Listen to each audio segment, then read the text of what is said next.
안녕하세요. 우사 이승희 세무사입니다. 오늘 강의할 내용은 건설업의 관리와 각종 실무 신고 제도에 대해서 말씀드리도록 하겠습니다. 총 3개의 강의가 진행될 거고요. 오늘은 첫 번째 시간 건설업 관리 강화 살펴보도록 하겠습니다. 일시적 자금 조달, 실질자본금 심사할 때 일시적 자금 조달에 대한 확인 기관이 강화되었는데요. 진단 기준일로부터 30일간의 평균 예금 잔액을 진단하게 되는데 예금 평균 잔액은 30일 기준으로 하지만 거래 내역은 60일까지 보게 되어 있습니다. 그리고 신규 등록 업체의 경우는 법인 등록일로부터 20일간은 등록을 신청할 수 없습니다. 그래서 20일간 기다렸다가 등록 신청을 하실 수 있겠습니다. 그리고 두 번째, 부실 진단이 의심되는 기업 진단 보고서에 대한 감리가 강화되었습니다. 그리고 자본금 미달 업체에 대한 사후 관리가 강화되었습니다. 그리고 기본 자료, 기술 인력, 고용보험 가입 서류로 대체했습니다. 이렇게 관리가 강화되었습니다. 두 번째, 실질자본금 심사 제도입니다.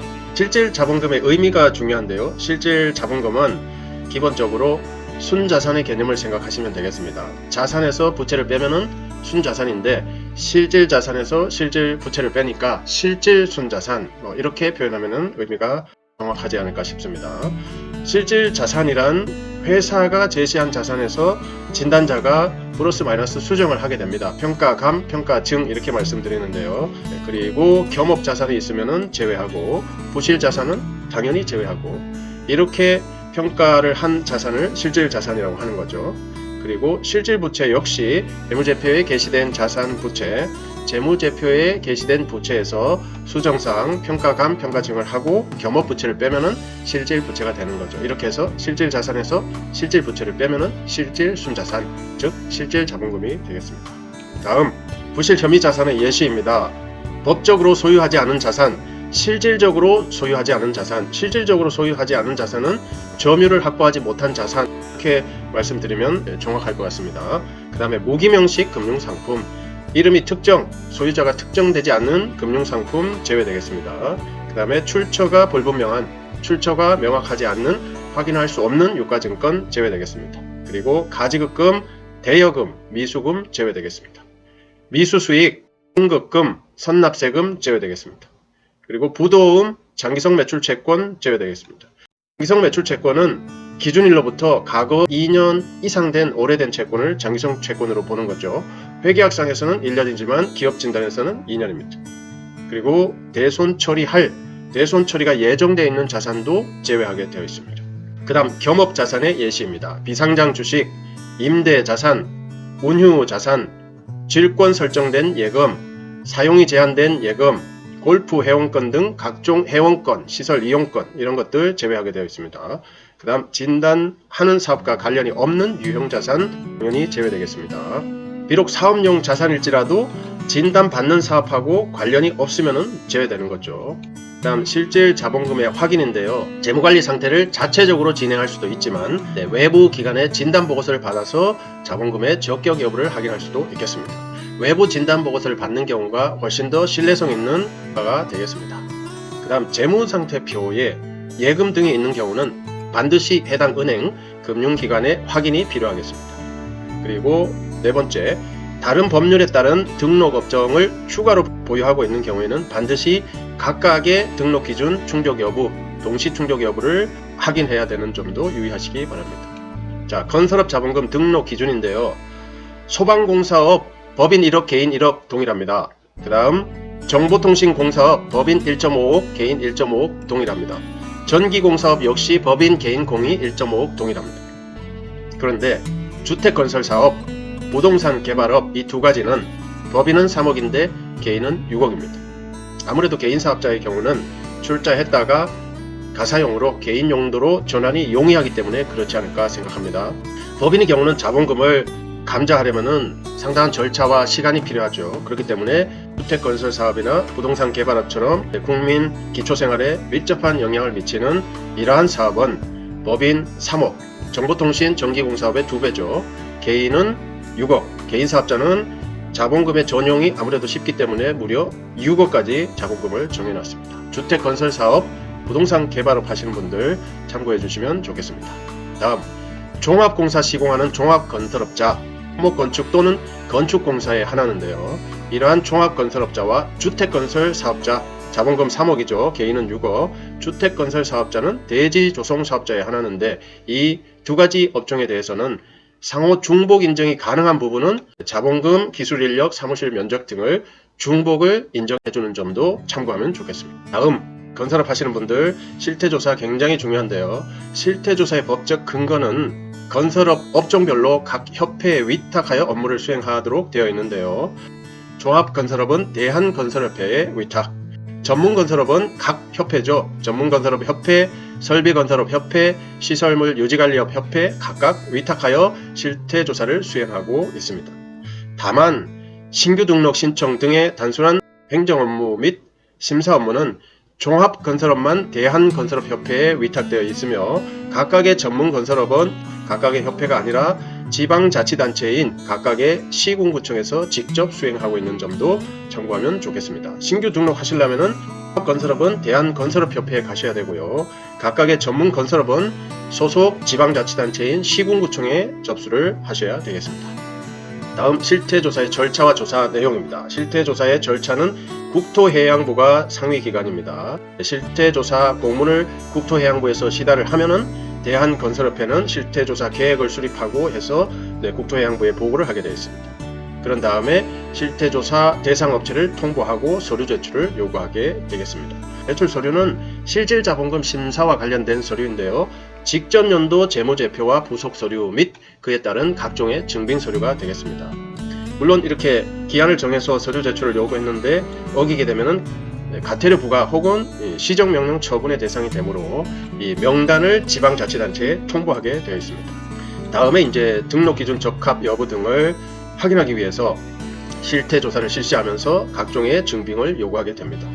조사가 완료되면은 등록기준 미달 혐의 업체에 대한 명단을 통보하게 됩니다.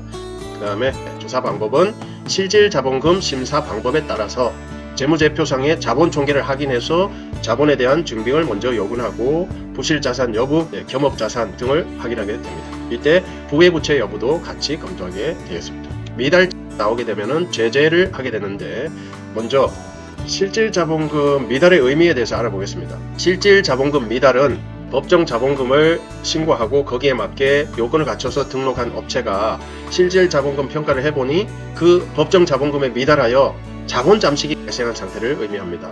이렇게 건설업의 납입 자본금과 증자 등으로 자본잉여금, 매출활동에 의한 잉여금을 합한 자본 총계가 여러 해 기업의 결손으로 최초의 법정 자본금, 납입 자본금까지도 잠식되어 기준 자본금에 미달하는 상태를 말하며 이 경우 제재 처분 대상이 된다. 이런 뜻이 되겠습니다.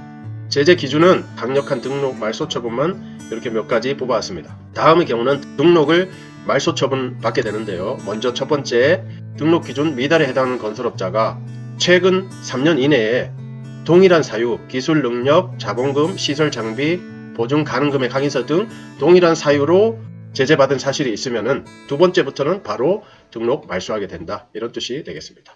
두 번째, 영업 정지 처분을 위반한 건설업자.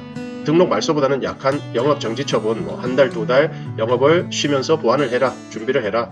이런 처분을 받은 건설업자가 자격증을 빌리거나 빌려준 경우가 동시에 발생했을 때는 역시 등록 말소 처분을 받게 되겠습니다. 세 번째, 건설업 등록 기준에 미달에 해당됐어요. 그래서 영업 정지 처분을 받은 건설업자가 종료일까지 등록 기준의 미달상을 보완을 안 하게 되면은 바로 등록 말소 처분을 받게 되겠습니다. 그 다음 네 번째, 3의 경우 미달상을 보완을 못했어요. 그런 경우 시도지사 등 지자체에서는 영업 정지 처분 종료일, 한 달, 두 달 정지 처분 종료일까지 등록 기준 미달상의 보완 여부를 확인하게 되어 있습니다. 그리고 실질자본금은 영업 정지 처분 종료일을 기준으로 한 재무관리 상태 보고서를 영업 정지 처분 종료일로부터 30일 이내에 제출받아 확인하여야 합니다. 지자체는 영업 정지 처분 종료일로부터 30일 이내에 제출받아서 확인하게 되어 있습니다. 다음 세 번째, 실적 신고와 시공 능력 평가 제도입니다. 실적 신고의 개요를 보겠습니다. 제출 서류는 건설공사 기성실적 신고서입니다. 신고서에는 다음 각 호의 서류를 첨부하게 되어 있습니다. 첨부 서류는 생략하겠습니다. 다만 행정정보의 공동이용을 통하여 그 확인으로 첨부 서류에 가름이 가능합니다. 그다음 제출기한은 공사 실적 관계 서류는 2월 15일까지 제출해야 돼요. 재무제표 관계된 서류도 제출하게 되어 있는데 법인은 4월 15일까지, 개인은 5월 30일까지 재무제표 관련 서류를 제출하면 되겠습니다. 개인 중에서 성실신고 확인 대상도 있는데요. 이분들은 신고 종료일인 6월 30일까지 재무제표 등 관계 서류를 제출하면 되겠습니다. 제출처를 보시면 종합건설업은 대한건설업협회 시도지회가 되겠고, 전문건설업은 해당 소속 대한전문건설협회 시도지회가 되겠습니다. 실적신고 이렇게 간단하게 살펴봤습니다. 세부적으로 더 살펴보면 제출 시기 및 제출처인데요. 매년 2월 15일까지 제출합니다. 건설공사 기성실적 신고서를 각 소속 협회에 제출하게 되어 있다. 경영 상태를 증명하는 서류의 경우 재무제표겠죠. 법인은 4월 15일, 개인은 5월 말, 성실신고 확인 대상은 6월 30일까지 제출하게 되어 있다. 이렇게 하면은 각 소속 협회에는 6월 말까지 공시를 하게 되어 있습니다. 이런 시공능력 평가 자료 활용은 주로 가장 중요한 부분은 수주나 입찰 참가를 제한하는 자격 제한 기준, 유자격자 명부의 근거로 활용하는 것을 들 수 있겠습니다. 다음으로 대기업이 도급받을 수 있는 건설공사 금액 하한 기준도 있습니다. 다음, 종합건설업의 시공능력 평가 금액입니다. 시공능력 평가 금액은 한 건 공사의 공사 가능한 예정 금액으로 보시면 되겠습니다. 평가 요소는 공사 실적 평가 요소가 있고요. 그 다음에 경영 평가 요소, 그 다음에 기술 능력 평가 요소, 마지막으로 신인도, 신뢰도 평가 요소, 이렇게 네 가지가 있습니다. 네, 하나씩 보겠습니다. 먼저 공사 실적 평가액입니다. 이것은 최근 과거 3년간의 해당 업종의 건설공사 실적의 연차별, 연도별 가중평균액의 70%, 100분의 70이 되겠습니다. 다음 경영평가액입니다. 경영평가액은 실질자본금 곱하기 경영평점 곱하기 80% 이렇게 되겠습니다. 경영평점 방법은요, 밑에 보시면은 차입금 의정도 평점 플러스 이자 보상 비율 평점 플러스 자기자본 비율 평점 플러스 매출액 순이율 평점 플러스 총 자본 회전율 평점을 다 합한 다음에 5로 나누시면 되겠습니다. 5가지를 단순 평균하면은 경영평점이 나오겠습니다. 다음 기술능력 평가액입니다. 전년도 동종업계의 기술인 한 명당 평균 생산액 곱하기 해당 건설업자가 보유한 기술인의 수, 인원수 곱하기 30% 이렇게 되겠습니다. 거기에 퇴직공제 납입금의 10%를 더하고 그 다음에 최근 3년간의 기술개발 투자액을 더하면은 기술능력 평가액이 되겠습니다. 그 네 번째 중요한 신인도, 신뢰도 평가액입니다. 신뢰도 평가액은 최근 3년간, 과거 3년간의 건설공사 실적의 연차별 가중 평균액에 플러스 마이너스 30을 초과하지 않아야 되는 점 주의하시면 좋겠습니다. 그 다음 전문건설업의 시공능력 평가 금액입니다. 기존 건설업자의 시공능력 평가액인데요. 한 건 공사의 공사 가능한 예정 금액으로 보시면 되겠는데, 역시 공사 실적 평가액, 경영 평가액, 기술 능력 평가액, 그 다음에 신인도 평가액 플러스 마이너스, 방법은 종합건설업과 동일합니다. 첫 번째 공사 실적 평가액입니다. 최근, 과거, 소급 3년간의 해당 업종의 건설공사 실적의 연차별 가중 평균액의 70% 반영합니다. 경영평가액은 실질자본금 곱하기 경영평점 곱하기 80% 되겠습니다. 경영평점은 종합건설하고 동일합니다. 차입금 의존도 요소, 이자 보상 비율 요소, 자기자본 비율 요소, 매출액 순이익률 요소, 총자본 회전율 요소, 이 5가지의 단순 평균이 되겠습니다. 경영평점을 구한 다음에 80%를 실질자본금에 곱하면 되겠습니다. 기술능력 평가액입니다. 기술능력 평가액은 기술능력 생산액 플러스 퇴직공제 납입금의 10% 플러스 최근 3년간의 기술개발 투자액, 이렇게 보시면 되겠습니다. 기술능력 생산액은 전년도 동종업계 기술인 한 명당 평균 생산액 곱하기 해당 건설업자가 보유한 기술인 수 곱하기 30%를 하시면은 기술능력 생산액이 나오겠습니다.